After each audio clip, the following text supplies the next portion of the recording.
Welcome to this week's Marauders map. FOHQnA. Alright, Kenny. The questions have come in this week. Seriously. You've got a full book and I've never seen such tiny writing. Yeah, but I got to fit a lot in here. Kenny? Really? Here. Yeah. Or buy another one. Ken!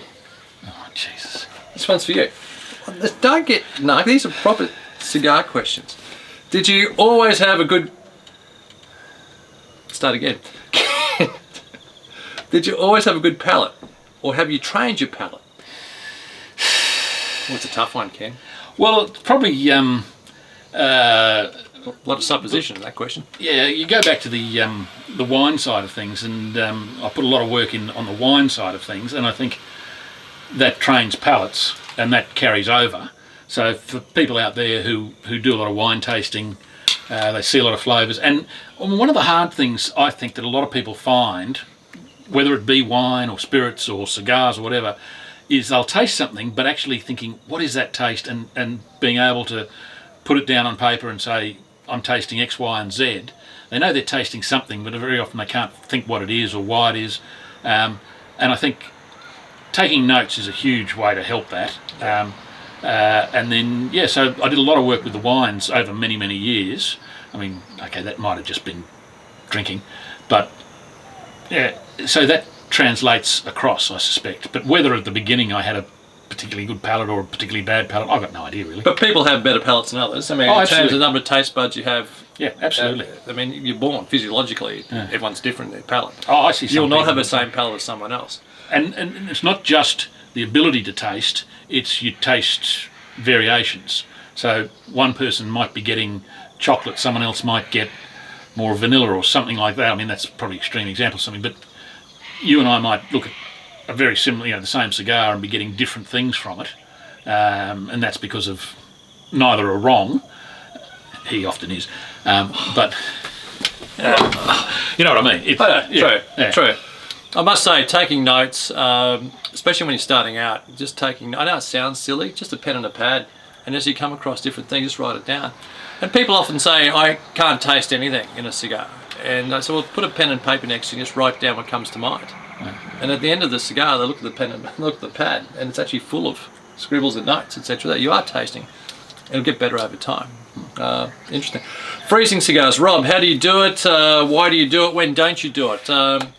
Let's start last first. I don't freeze cigars that come directly from PCC, Habanos SA by PCC, because simply they have been frozen and I know where they've been. I freeze everything out of Cuba. I freeze everything that's been gifted to me.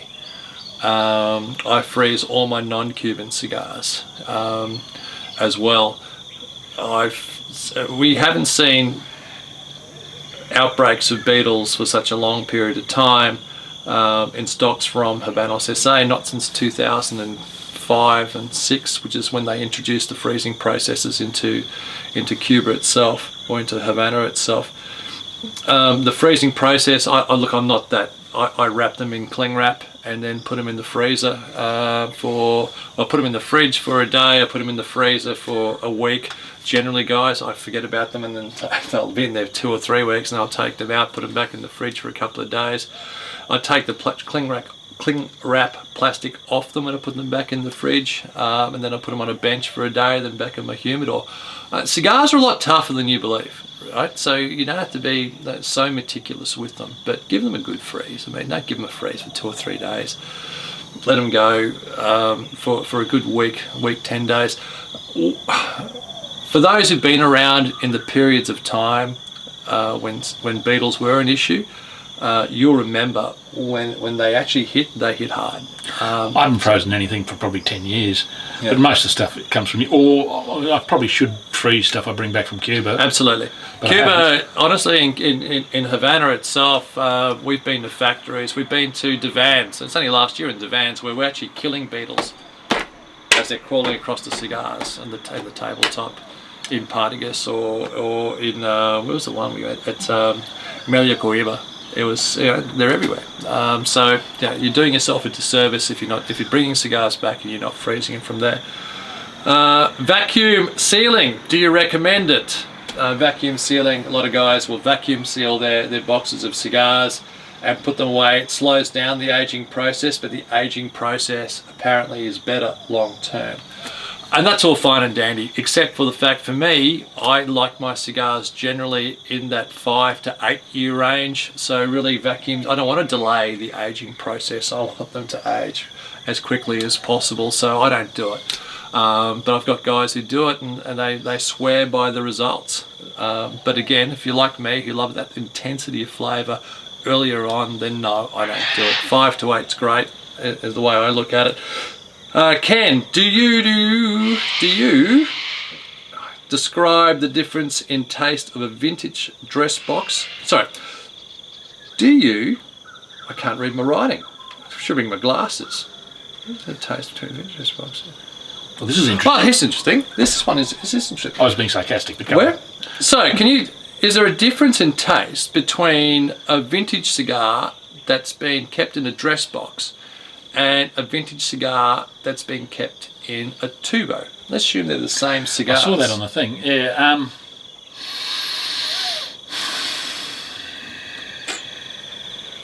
It's a good question. I'm not sure I really have noticed much of a difference. I noticed the cedar input more than anything else in a tubos. Yeah. So it's where it's applicable. It's the cedar that I do pick up on there. Some of the great aged and vintage cigars I've had are tubos. I don't think it's really is a lack of oxygen at all. I mean, in the end, those tubes aren't exactly shows oxygen's going to get in there, air's going to get in there. I just think it's the cedar mostly is the aspect that I pick up in aged tubos, which I don't get. I'm in probably not the boxes. person to ask, because I don't think I've ever bought a box of tubes. The only ones my aunt and uncle gave me a couple of R&Js a few years ago that they bought from one of your competitors. They were fantastic. But Ken does smoke fakes on occasion. Kicker. On occasion. How often do you come around? My guys in Costa Rica would be so upset. Yeah, so I'm not really one to answer that. I don't see enough. There is a difference. There is a difference. I find there's a difference, a little bit difference in intensity, and I also pick up that cedar note, which I don't mind at all in certain cigars. How rough was the fallout from the Shame Habanos Shame Monte Cristo Open review? I had no problems. And Steve, cut in that right now, a little bit of a clip from that if you've got it.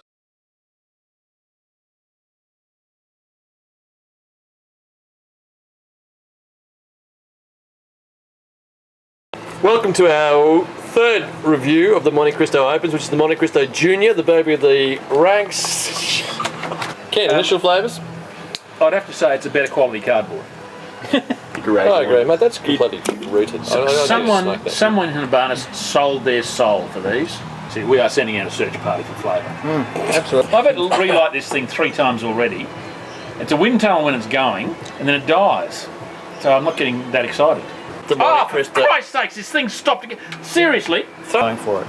This has a role to play in this series of Monte Cristo Open. Yeah, I was going to say something earlier there, right? Monte Cristo Open. And that is to make the others look good. Oh, it's gone out. This is the worst cigar in the history of mankind. No. This bloody thing's gone out again. Where do we start? Along this I will get some of these leaves and go out and find a dog turd, wrap them up, and I'd buy that before I'd buy this. This is a disgrace to humanity. This is the end of civilization as we know it. May I apologise to all of those rums to be combined with this venomous little toxic bump in the bloody road. You know, it's hard to find good reviewers nowadays. Can I tell you, the fallout was... for me, not a problem. For me, it was a little bit brutal. I remember a brand new cigar that they're bringing out. It really was going to take on the world, and it's done. Look, it's done far better than I ever expected it to do, because the Monte Cristo Open for me was just a marketing guru's dream, and the guy had a ponytail on the whiteboard and wrote it up, and that's what they delivered.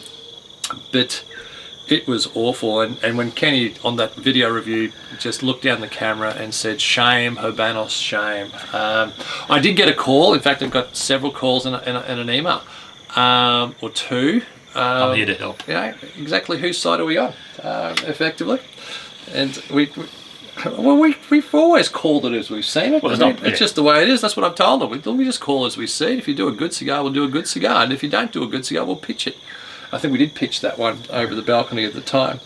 Did you use a V-cut or a guillotine? I just use my fingers, and I use a guillotine if it's for a figurado. You just do that. I'm not experienced with V-cuts. I don't really need to see a V-cut. I know Mike and other guys use a V-cut, and they use it because it opens up the surface areas of the cigar. That makes sense to me. You know, swing the way you want to swing. It makes no real difference. What's the next one, Kenny? I don't know. How many cigars does it take to impact your ability to taste?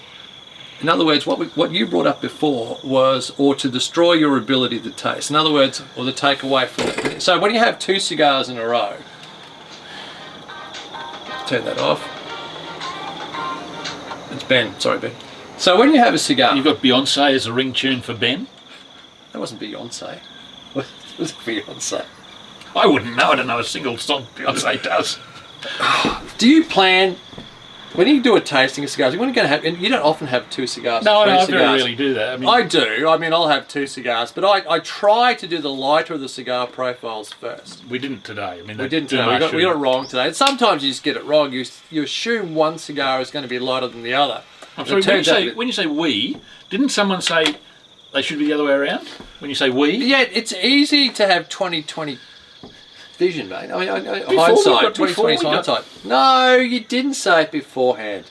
Oh, goodness. Steve, if you could just intersperse that little clip, if the walking remote left it in. Try to get your lighter cigar first there, but it's so difficult. Look, especially when you're in, when you're with mates or you're in Havana, you just basically smoke what's thrust in your hand or whatever you're doing. But generally, If I'm having 2 cigars, it's because I'm with mates enjoying it, and I don't really care so much. If you're actually doing something like this, you should be doing the lighter onto the more serious, heavier later. But if you're just out with mates or fishing or whatever, don't worry about it. Who gives a crap? And you know, if you've got no idea, smoke the fatter cigar first. Because It's probably true. the fatter cigar will have more volado in it. Will probably won't be as strong as a thinner gauge cigar. The other thing I'd say is if you've got 2 and you're not sure, smoke what you think is going to be the better one first, because if you get it wrong, it doesn't matter so much. But if you save your good one till later and you've got it wrong, it'll impact on the better one. Ken, this is a big one for you. Wives and partners who don't smoke. How do you handle them? How do you handle the criticism? And how do you handle the stress that it puts on a relationship?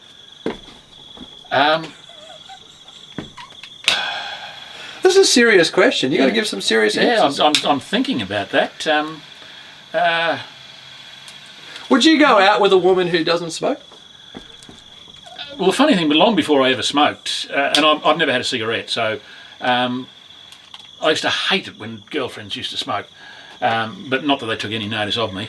But most of them... It wouldn't be a problem today, would it? Well, most of them like to actually have a puff.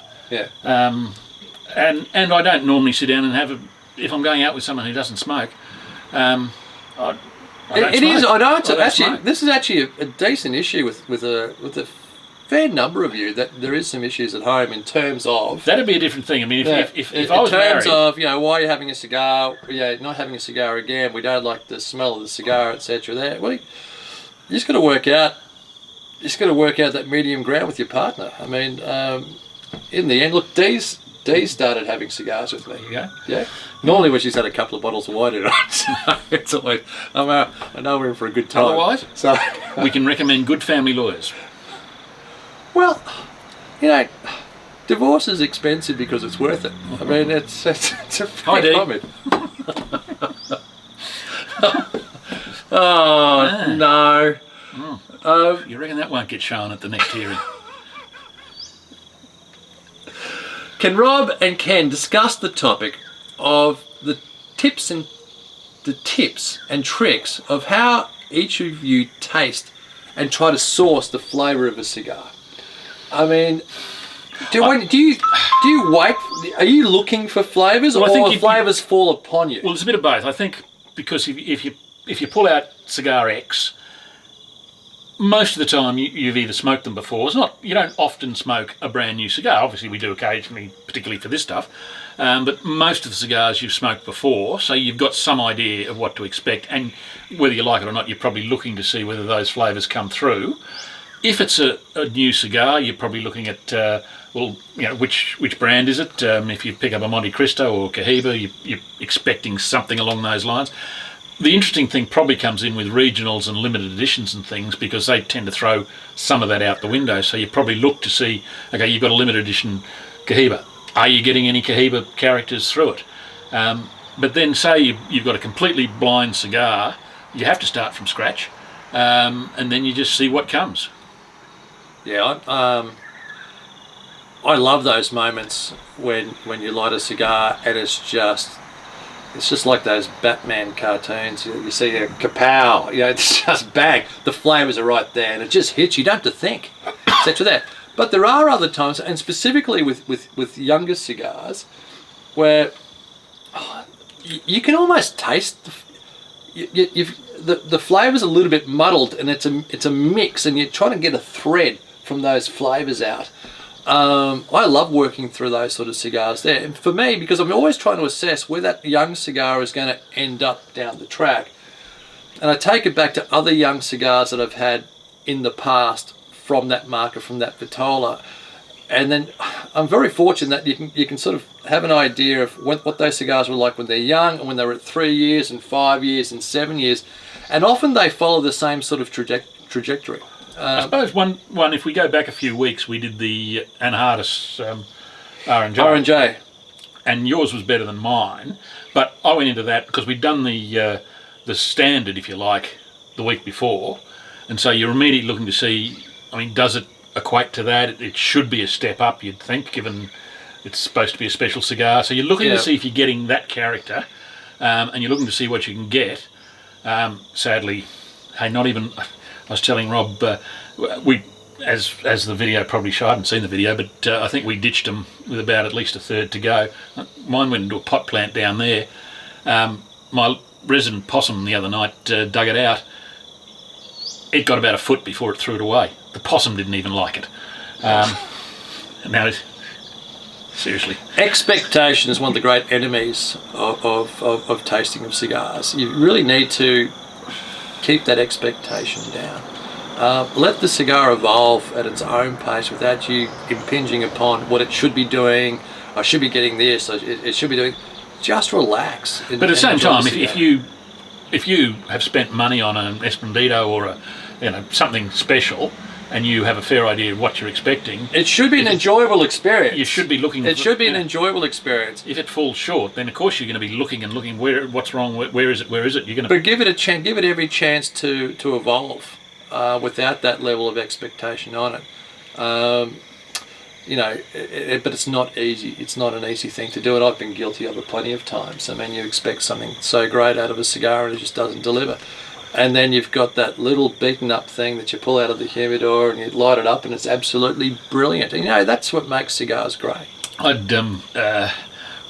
Rob, many years ago, one of his, there may have been one or two Monte C's, but one he did put me onto was a box of the Monarch Tangs, Ep2 I think they were. Yeah.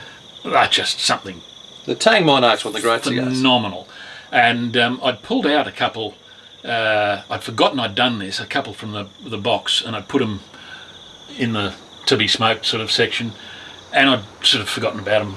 It may have even been 12 months later or something, and I was just looking for something simple, and I'd fired up, didn't have a band, I fired it up, and I thought, what the hell is this thing? This is unbelievable. So far above any expectation. I just thought it was, I didn't know what it was. So far above expectations. It was only about a week later I thought, God, that was one of those Monarchs. It suddenly dawned on me. One of the great cigars. It was phenomenal, yeah. So you can get wonderful surprises, and you can also get plenty of disappointments. On the Monte C's, I had a question, just a PM the other day. If Ken was doing a blind tasting, would he be able to pick a Monte C from a blind tasting? It's been a long time since I've had one. Have you got any left? I may have one. Can we do a video review of that? Me smoking the one Monte C. I got one. Yeah. Well, you bring along one and I'll pull out one. If I've got one, I don't know whether I've still got it. I may have it. Yeah, the Monte C. See if it's actually for you. The final one. Does it come good? After all this time. Hey? After all this time. Hey? FOH Resurrection. That's it for this week's on Q&A. Until next week. Hasta luego.